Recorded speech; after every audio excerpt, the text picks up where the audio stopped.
welcome back to Two Sisters, One TV, the classic TV podcast where we talk about all things and everything classic TV. Who shot J.R.? Well, that was the question on everyone's mind simultaneously 42 years ago this summer. So today we're going to take a look back at the phenomenon of Who Shot J.R. Now, Dallas, by the summer of 1980, was the most popular TV show in the country and around the world. How did that happen? Well, Dallas was not a hit overnight. It had a pretty steady climb up the ratings, but it did take some time for it to catch on and really, get an audience. Dallas made its debut as a weekly, 6-week miniseries in April of 1978. Now, initially, it was supposed to just be that 6-week miniseries, but the ratings were so successful that the network decided that they were going to turn it into a weekly series. So it came back as a weekly series that fall. It was originally on Saturday nights, and by the fall of 1978, it moved over to Sunday nights right after Alice. And then in early 1979, it moved to its staple, Friday nights. And that's when it really began to slowly take off, when it hit that Friday night schedule.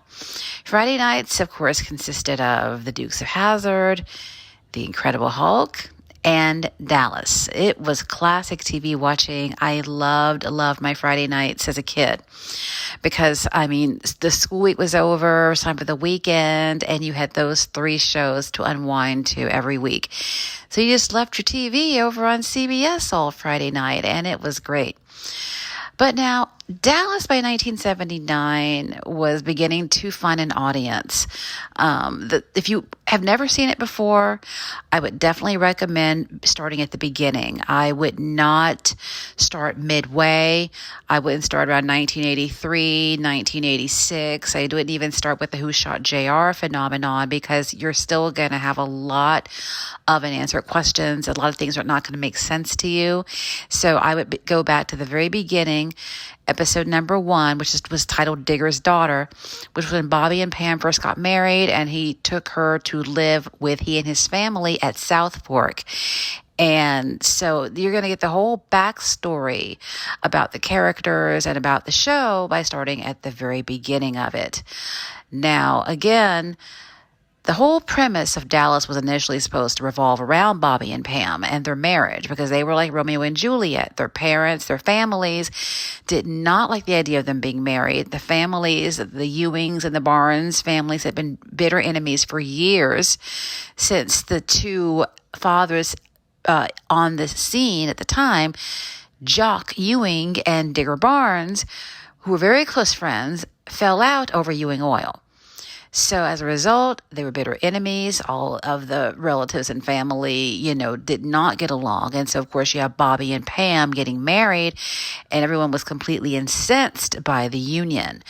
That's what attracted me to Dallas as a little kid. I liked the Bobby and Pam marriage.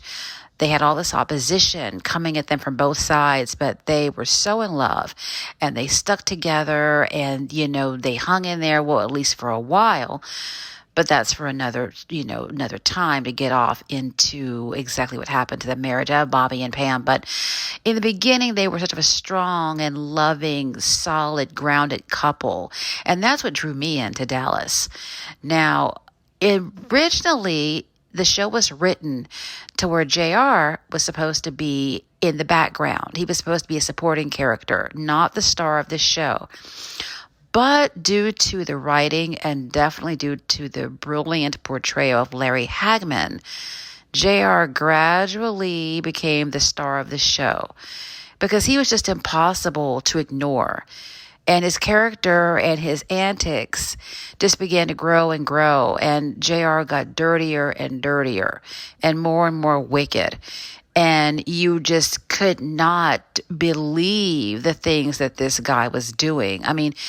JR, yes, he was definitely the character that you loved to hate, but you did not dislike him. You didn't even hate him. You liked JR. And again, you'd have to watch the show to know what I'm talking about or be familiar with it to understand what I mean. because hearing me say it now, it's probably like, well, how in the world can a villain be liked? Larry Hagman was such a brilliant actor. He was literally born to portray J.R. Ewing. He portrayed that character with not only brilliance and expertise, but with humor. I mean, J.R. would say something just dastardly, diabolical, and then turn around and flash a big toothy smile. And the way that he would deliver the lines, Larry Hagman. I mean, there are videos on YouTube. Just head over to YouTube, type in J.R. Ewing quotes or something like that. And there are videos over there with just lines, zingers that come from J.R. I watched a couple of those videos one night some months ago, and I was cracking up. I mean, the things that J.R. would say, the way that he would say them, absolutely hysterical. So, I mean, he was a very beloved character. He's the one who made the show. I mean, he was definitely the star of Dallas. And Dallas was not only a phenomenon in this country, but it was a phenomenon around the world. So, again, this didn't happen overnight. But when Dallas was moved to Friday nights, that's when the audience began to really build. And it got to the point where people, either they would stay home on Friday nights or they would go out after Dallas. That's just what an impact that show made. And by the 1980 season, Dallas had jumped all the way into the top 10 in the ratings. I think it finished out the season at number 8. So it had really moved up in the ratings, and people were really beginning to take notice of it and starting to tune in. The audience was growing more and more. Now, I got my family into Dallas, believe it or not. They knew nothing about it. I don't know where they were, but they were definitely completely off of the radar where that show was concerned. I introduced them to it, and then they all started watching it week after week and totally got hooked on it. I remember the storyline that got my mom hooked on Dallas. It was the storyline when Miss Ellie found a lump in her breast and had to have a mastectomy. That was the storyline that captured her attention. And then she just basically took Dallas and ran away with it. I mean, she became a bigger fan of it than I did, which I thought was hilarious. This is something that, I mean, everyone I knew was watching Dallas. I didn't know a person back in those days who did not watch it. That's just how popular it was. I remember one night in the summer of 1981, we were at my family house. I was next door visiting my best friend. One of my best friends lived next door. Her parents had Dallas on in the living room. We had Dallas on in her bedroom. And when I went back next door over to our house, they had Dallas on in the den. That's just an example of what a huge success that show turned into. So by the spring of 1980, because Dallas was already doing the cliffhanger, end every season with a cliffhanger. They were already doing that. They ended the 1978, I'm bungling this so badly right now. They ended the 1978-79 season with a cliffhanger. Sue Ellen was pregnant. J.R. had committed her to a sanitarium. She was a full-blown alcoholic by that point. And she broke out of the sanitarium and she, stole a car, and she ended up in an accident and went into early labor, gave birth to their little boy, John Ross. And of course, the cliffhanger was, are Sue Ellen and the baby, are they going to make it or not? So they were already doing the cliffhanger. They didn't start with Who Shot J.R., but the original plan for the cliffhanger for the 1979-1980 season was Jock was arrested for the murder of Hutch McKinney. Hutch McKinney worked for Jock. They had a falling out. Jock fired him. And years later, his remains were found on South Fork. And so Jock was arrested for his murder. And of course, it was a 2-part episode, and, it was revealed that Pam's father, Digger Barnes, actually killed Hutch McKinney. And, Digger did not want Miss Ellie to not have a husband, her husband to be in prison for something he didn't do, who was going to take care of Miss Ellie, because Digger and Miss Ellie had been boyfriend, girlfriend when they were kids. Jock pretty much stole Miss Ellie away from him, but he still loved Miss Ellie and never really got over her. So he came forward on his deathbed to tell what really happened to Hutch McKinney. And it was also revealed that Hutch McKinney was actually Pam's biological father.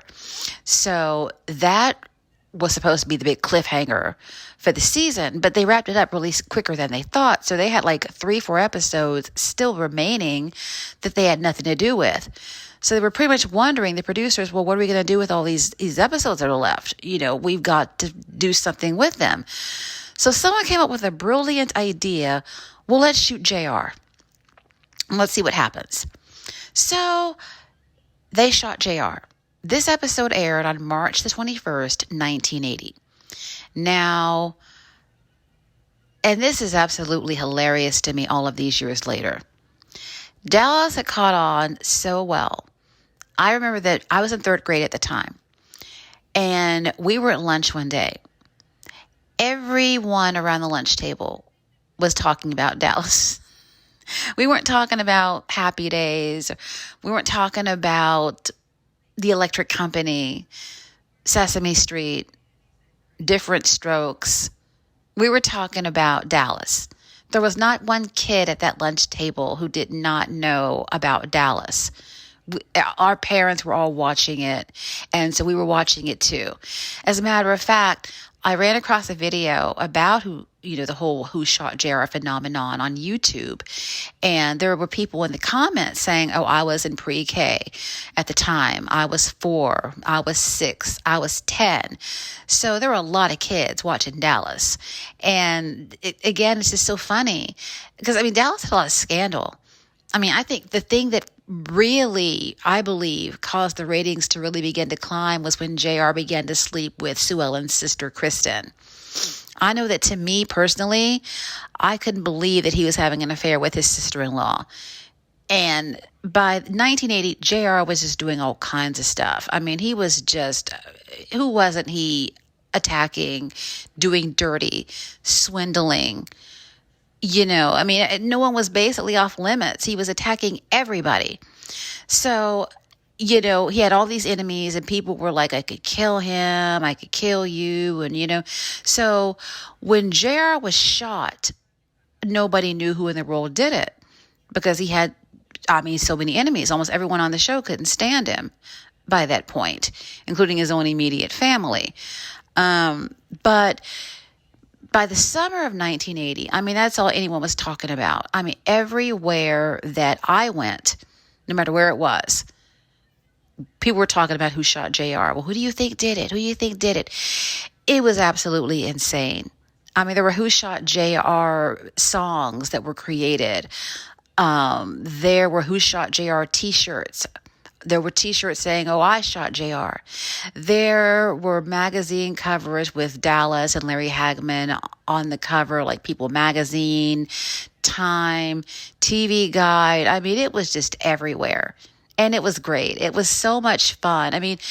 I can truthfully say that the whole country was captivated by Who Shot JR. The whole world was captivated by it because Dallas, of course, the cast was on hiatus for a while. Larry Hagman went to England with his wife and he met Queen Elizabeth. And during their meeting, she actually asked him, well, can you possibly tell us who shot JR? And first of all, Larry Hagman didn't know who shot JR because the writers didn't even know who they were going to have shoot him. So he, respectfully told her, I'm sorry, ma'am, I can't even tell you that.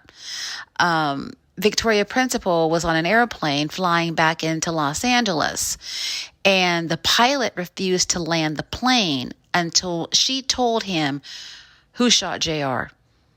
Of course, she didn't know because, again, it had not been decided. What the producers did, first of all, they didn't know who they were going to have shoot him. But what the producers did was they had all of the cast members shoot JR. They filmed scenes of everyone within the cast shooting JR.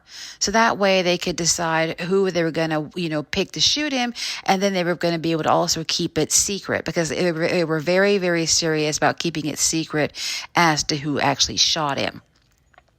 But I remember that summer, there was a People magazine cover story about who shot JR. There was a poll inside. They wanted you to vote, send the poll back in, and, so they could, tally the votes and everything. I don't think I did the poll, but I definitely bought the magazine. We were on the bus, the city bus. I pulled out the magazine. And do you know, true story, everybody on the bus got into a very lively conversation about who they thought shot JR.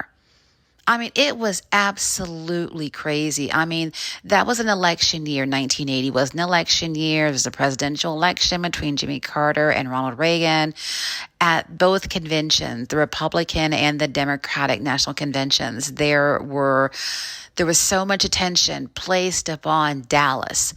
It was, like I said, it was absolutely unbelievable. I mean, you can tell people who had not been born yet or who don't remember the whole thing about it, and it's unbelievable to them. It's incredulous to them to think that the whole country, the whole world was caught up in a TV show. But no primetime TV show, no primetime soap opera had been this popular probably since Peyton Place in the 60s. So, I mean, and the thing about Dallas was that, like I said, these people were very, very wealthy, but they were just as dysfunctional. They were as dysfunctional as they were wealthy. They were full of problems, full of drama, full of chaos. I mean, they were not exactly a happy family. I mean, of course, they had love for each other, but they had lots and lots of problems. So it brought a sense of realism to the show. Yeah, they were very, very rich, but they were also very, very screwed up. And so that is what made Dallas so relatable to the public, that they had problems like the average person did. So here is the thing that really made Who Shot JR even more of a phenomenon. During the summer of 1980, there was an actors' strike. And normally in those days, the new TV shows made their debut. They came back in September. Well, due to the actors' strike, the new TV shows, the new episodes for the new season, the 1980-81 season, did not come back in September as usual. They didn't start to come back until like November, December. Some even didn't return until January of 1981. So Dallas did not return until November. So we had to wait from March to November, which is 8 months, to find out who actually shot him. Dallas came back on November the 7th, 1980. And I will never forget how excited we were in my house. My mom, true story, my mom actually went and made popcorn. She made popcorn and sandwiches and homemade lemonade. And I think she had some cookies. I mean, she made a real snack feast for the return of Dallas. That's all that everyone was talking about that day, that Friday. Dallas coming back. And we were so excited. I remember that we watched it in the bedroom, had the lights out, in the dark, with the food, TV on. I don't even have the words to describe what it was like watching that and seeing it come on and just I don't have words. It was just that exciting. So we didn't find out who shot JR that night. Dallas decided they were going to hold out for a while. We had to wait a little while longer before we found out who did it. So they had an episode, of course, this was Friday night, November 7th. That was a Friday night. They had another episode aired that following Sunday night. And then another one, I believe, that Tuesday. And of course, I remember my mom saying, "Oh, good." She thought that was, so exciting. They were going to have Dallas on, Sunday and Tuesday as well. And then they would be back the following Friday as well as scheduled. So November the 21st, 1980, was the day that we finally found out who shot JR. And who shot him? Kristen, Sue Ellen's sister. And I mean, there were Dallas watch parties all around the country that night. I mean, all around the world. The country literally stopped to find out who shot JR. I mean, it was absolutely, it was insane. And again, like I said, it was so much fun. And it's amazing, especially today, because people don't watch TV like that anymore. I mean, here is how many people watched that episode on November the 21st, 1980. 76% of all TVs were tuned in to Dallas that night. 83 million people in this country alone watched that episode. Now, 85 million people voted in the 1980 election. So only 2 million less than the people who voted that year watched that one episode. People don't watch TV like that anymore. Not in this day and age. I mean, the whole country to come together, we're all watching the same thing, the same show, same program. Unfortunately, that's in the past. Because, I mean, you've got, Netflix, Hulu, you've got YouTube. A lot of people just don't watch TV at all. It's very common to talk to a person, to meet a person who doesn't even watch anything on current TV. I don't watch a lot of current TV myself these days. I watch very little. But it's something you just don't see. Numbers like that just don't happen anymore. And Dallas, the Who Shot J.R. episode, that November 21st, broke all ratings. Now, the original TV show to hold that rating was The Fugitive, when it ended in August of 1967, August the 29th, 1967. It had a share of, I believe, 72% of all TVs watching that night were watching the last episode of The Fugitive. Well, Dallas broke that rating after 13 years.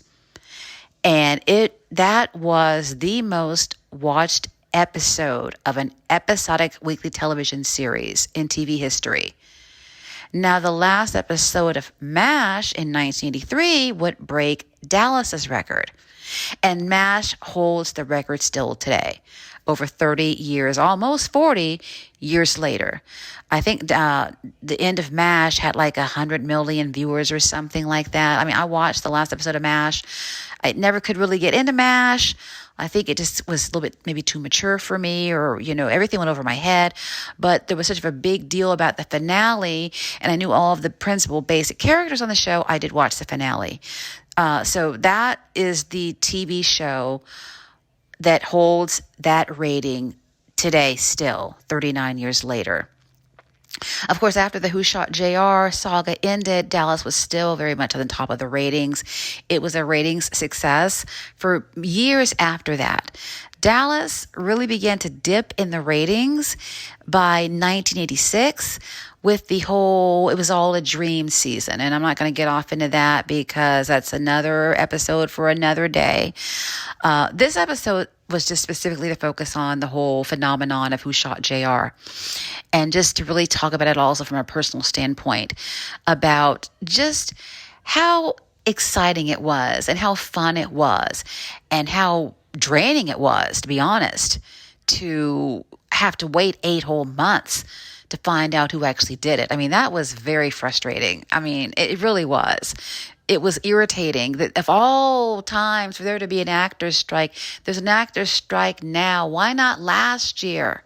Why not next year? Why now? So that was frustrating. But it did not take away from the fact that you had an entire nation of people all come together behind a TV show and behind a TV character. And again, it was just so much fun to be a part of. I would not trade that experience pretty much for anything. That's just how amazing it really was. So today I wanted to do an episode just solely about the whole frenzy, the whole saga of Who Shot J.R. If you go to YouTube and you type it in, or you can go to Google, type it in, you're going to come across a lot of articles, a lot of memorabilia. You're going to probably run across that J.R. beer that they had back then. Also, there were a couple of songs about Who Shot J.R. that were released in those days. Also, Who Shot J.R. was parodied over on SNL. Charlene Tilton actually was the host of SNL that week, and Prince was the singer. He was the musical artist for the week. I think it's on YouTube. You definitely want to check that episode out. Also, The Tonight Show parodied Who Shot J.R., as did The Jeffersons. The episode titled Who Shot J.R., where Florence was trying to sell a soap opera, and she turned the cast of the Jeffersons all into the characters who were over on Dallas. Very similar in characteristics and traits. One of my favorite episodes from the 1980-81 season. So there are lots of fun things that you can go and look up, and lots of videos on YouTube. And yeah, this was a fun episode to do. Fun to look back at that time 42 years ago and to reflect back upon that.